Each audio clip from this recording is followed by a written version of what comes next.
बहुत बहुत समय पहले, जब धरती पर न धर्म था न अधर्म का कोई माप, जब आकाश की सीमाएं स्वयं अनिश्चित थीं, तब समय ने एक अंधकार को जन्म दिया। वह अंधकार केवल रात्रि का नहीं था, वह अंधकार था मनुष्य के भीतर सोई हुई वासना, क्रोध और लालच का।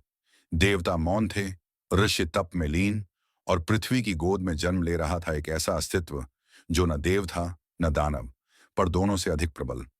वाचक का स्वर गहराता है। उसका नाम था दंभकासुर।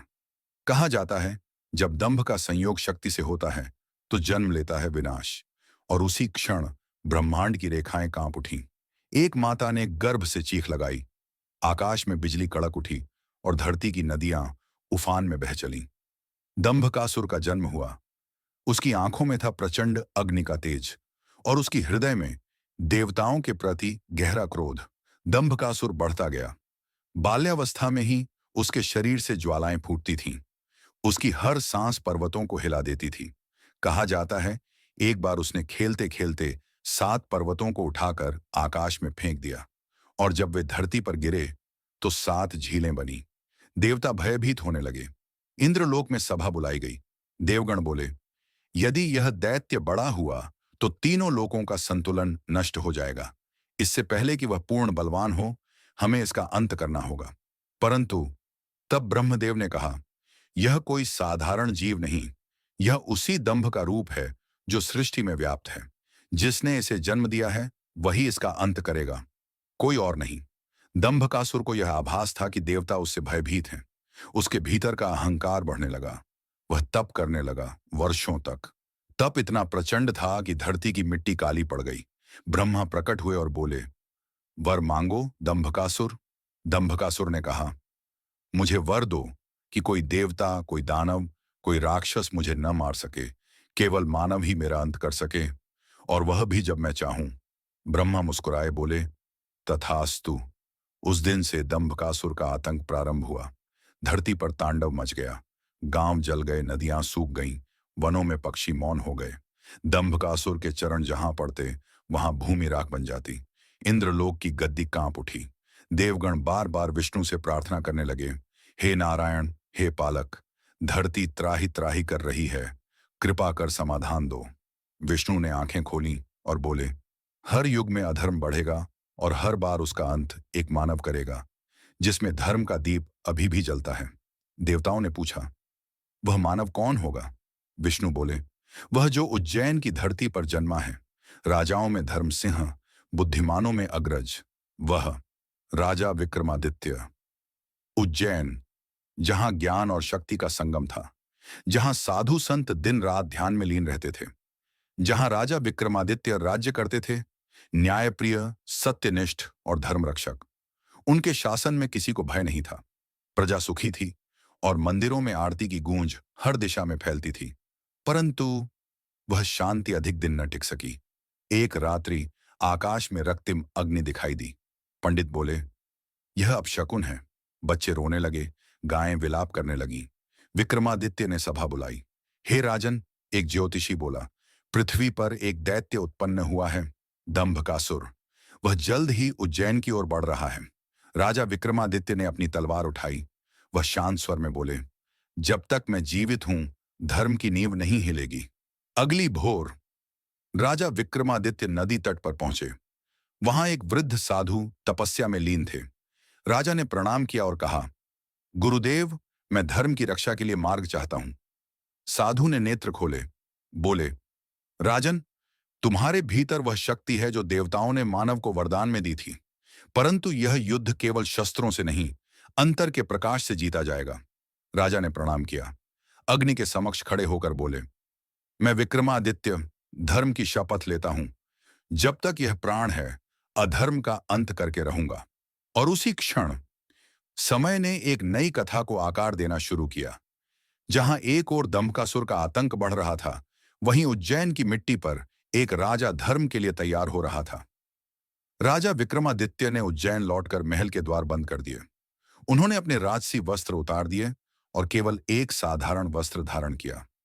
उन्होंने 7 दिन और 7 रात किसी से कोई बात नहीं की, न कोई भोजन लिया, न जल का स्पर्श किया। वे एक दीप के सामने बैठ गए और गहराई से बोले, हे समय, यदि तू सुन रहा है तो मुझे वह शक्ति दे जिससे मैं अधर्म का अंत कर सकूं। दीपक की लौ हिलने लगी। कक्ष में हल्की सुगंध फैल गई। एक प्रकाश उनके सामने प्रकट हुआ। प्रकाश के भीतर से एक आवाज आई, राजन, सत्य का मार्ग कठिन है। अधर्म से युद्ध केवल बाहरी नहीं, अंतर की दुर्बलता से भी होता है। राजा ने उत्तर दिया, मैं तैयार हूं। मैं अपनी शक्ति नहीं, धर्म की शक्ति से युद्ध करूंगा। प्रकाश गायब हो गया। राजा उठे, तलवार उठाई, जो वर्षों से पूजा के स्थान में रखी थी, और उसी क्षण तलवार चमक उठी, जैसे उसमें देव शक्ति प्रवाहित हो रही हो। उज्जैन की सीमाओं पर बादल गहराने लगे। लोग घरों में छिप गए। सैनिक अपने कवच पहन रहे थे। राजा विक्रमादित्य नगर के द्वार पर खड़े थे। उनकी आंखों में भय नहीं, केवल शांत संकल्प था। उन्होंने हाथ उठाया और बोले, आज हम किसी शत्रु से नहीं, अधर्म से युद्ध करने जा रहे हैं। यदि हम गिरें तो भी धर्म जीवित रहना चाहिए। भीड़ में एक वृद्ध महिला ने कहा, राजन, हमारे लिए लौट आना। राजा मुस्कुराए, यदि लौट न सका तो भी मेरी आत्मा यहीं रहेगी, इस धरती की रक्षा में। वहीं दूसरी ओर दंभकासुर अपने महल में गर्जना कर रहा था। उसका शरीर अब पर्वत के समान विशाल था। वह बोला, आज इस उज्जैन को मिटा दूंगा। कौन है वह मानव जो मुझसे टकराएगा? आकाश में बिजली कड़क उठी, और उसी क्षण राजा विक्रमादित्य का रथ युद्ध भूमि में प्रवेश करता है। धरती कांप उठी। जब विक्रमादित्य और दंभकासुर आमने सामने हुए तो हवा का प्रवाह रुक गया। पक्षी आसमान से गिरने लगे। दंभकासुर ने कहा, मानव, तू मुझसे क्या चाहता है? राजा बोले, संतुलन। दंभकासुर हंसा, संतुलन? संतुलन तो तब होता है जब शक्ति दोनों ओर हो। और उसी क्षण उसने अपना दैत्य रूप धारण किया। सिर पर अग्निज्वालाएं, आंखों में लावा, और उसके कदम पड़ते ही धरती पिघलने लगी। राजा ने तलवार उठाई और अपने रथ से उतर आए। पहला प्रहार दंभकासुर ने किया। विक्रमादित्य हवा में उछले, पर जैसे किसी अदृश्य शक्ति ने उन्हें संभाल लिया। उन्होंने तलवार चलाई और एक दिव्य ज्योति उस तलवार से निकली। वह प्रकाश दंभकासुर की छाती से टकराया, पर कुछ नहीं हुआ। दंभकासुर हंसा, तेरी तलवार तेरे जैसे कमजोर मानवों के लिए बनी है। राजा ने शांति से कहा, यह तलवार मेरी नहीं, धर्म की है, और धर्म तब तक नहीं हारता जब तक सत्य जीवित है। युद्ध 3 दिन और 3 रात चला। धरती लहूलुहान हो गई। देवता ऊपर से देख रहे थे, मौन। तीसरे दिन की सुबह राजा विक्रमादित्य घायल अवस्था में खड़े थे। उनका कवच टूटा हुआ, तलवार रक्त से भीगी हुई। दंभकासुर हंस रहा था। देखा, मानव की औकात क्या होती है? राजा मुस्कुराए, औकात वही जानता है जो डरता है, और मैं डरता नहीं। उन्होंने दोनों हाथ जोड़कर आंखें बंद की। धीरे से बोले, हे धर्म, हे सत्य, यदि तू मेरे भीतर है तो मेरे माध्यम से स्वयं प्रकट हो। अचानक पूरा युद्ध क्षेत्र प्रकाश से भर गया। विक्रमादित्य की तलवार अग्नि में बदल गई। दंभकासुर ने आंखें बंद कर ली। वह प्रकाश सह न सका, और तभी राजा ने एक ही वार किया, जिससे दंभकासुर की गर्जना शांत हो गई। उसका विशाल शरीर धीरे धीरे भस्म में बदलने लगा। आकाश में गूंज उठी एक आवाज, धर्म अमर है। युद्ध समाप्त हो गया था। धरती पर पहली बार शांति उतरी। पक्षी लौट आए। नदियां फिर से बहने लगीं। उज्जैन के लोग मंदिरों में दीप जलाने लगे। राजा विक्रमादित्य लौटे। उनकी आंखों में कोई गर्व नहीं, केवल शांति थी। उन्होंने सिंहासन को देखा, फिर बोले, राज्य चलाना सरल है, पर धर्म निभाना कठिन।